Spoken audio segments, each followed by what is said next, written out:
Hello everyone, आज हम बात करने वाले हैं बीए पार्ट 1 इंग्लिश ऑनर्स का एक famous poem youth and age. इस पोएम में पूरी ज़िंदगी के निचोड़ को सिर्फ 3 स्टैंजाज में बताया गया है, जिसमें जवानी और बुढ़ापे के टाइम को कंपेयर किया गया है और बताया जाता है कि जवानी का टाइम खिले हुए फूल की तरह होता है जो हमें बहुत सी उम्मीदें और खुशियाँ देता है, और बुढ़ापे का टाइम एक हल्की रोशनी की तरह होता है जो कभी भी बुझ सकता है। इस पोएम को एस.टी. कॉलरिज के द्वारा लिखा गया है, जिनका जन्म 1772 में हुआ था और मृत्यु 1885 में हुआ था। एस.टी. कॉलरिज रोमांटिक एज के पोएट थे और पोएट होने के साथ साथ फिलोसफर और लिटरेरी क्रिटिक भी थे। बायोग्राफिया लिटरेरिया और कुबला खान कॉलरिज का बहुत फेमस वर्क्स हैं। इस पोएम को कई बार एडिट करके पब्लिश करवाया जा चुका है, लेकिन 1834 में फाइनली एडिट करके पब्लिश करवाया गया था। इस पूरे रोमांटिक पोएम को 3 स्टैंजाज में बांटा गया है, जिसके पहले स्टैंजा में राइटर अपने यूथ के बारे में बताते हैं, दूसरे स्टैंजा में फ्रेंडशिप और लव के बारे में बताते हैं और तीसरे स्टैंजा में बुढ़ापे के टाइम के बारे में बताते हैं। इस पोएम की शुरुआत में पोएम और उससे जुड़े उम्मीद के बारे में बताया जाता है।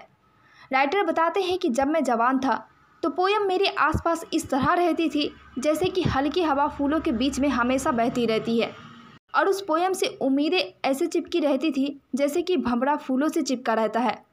राइटर अपनी जवानी को याद करते हुए बोलते हैं कि वह दिन कितने अच्छे थे, मतलब कि राइटर अब बूढ़े हो चुके थे और उनका कहना था कि उनका शरीर किसी के हाथों से नहीं बना है, इसलिए उसे कोई रिपेयर नहीं कर सकता है और ये धीरे धीरे ख़राब होता जा रहा है। राइटर अपने जवानी को याद करते हुए कहते हैं कि पहले उनका शरीर बिना कोई तकलीफ़ के रेगिस्तान की चमकीली रेत पर और ऊंचे पहाड़ों पर भी जाता था, जहां हवा तेज बहती रहती है।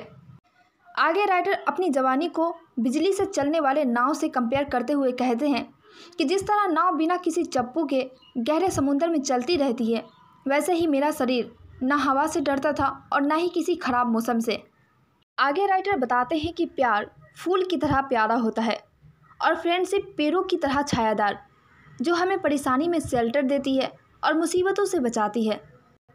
राइटर को ऐसा लगता था कि उसकी जवानी उसे कभी नहीं छोड़कर जाएगी, और अब भी राइटर का कहना है कि उसकी जवानी का अंतिम दिन नहीं आया है, लेकिन राइटर की जवानी अपने रूप को बदलकर बूढ़ा हो चुका था, जिसकी वजह से राइटर के बालों की कुछ लटें सफ़ेद हो चुकी थी, उसका शरीर बदल चुका था और अब वह झुककर चल रहे थे।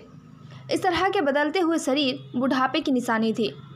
आगे राइटर बताते हैं कि जवानी के टाइम में हमें ओस की बूंदें बहुत कीमती लगती है, लेकिन बुढ़ापा में वही ओस की बूंदें आंसुओं की तरह नज़र आने लगती है, और इस तरह हमें चेतावनी मिलती रहती है कि हम बूढ़े हो चुके हैं, और ये बुढ़ापा सिर्फ और सिर्फ हमें उदासी और दुख देता है। राइटर का कहना था कि बुढ़ापा एक गरीब रिश्तेदार की तरह होता है, जो अगर घर आ जाए तो उसे जाने के लिए नहीं कह सकते हैं।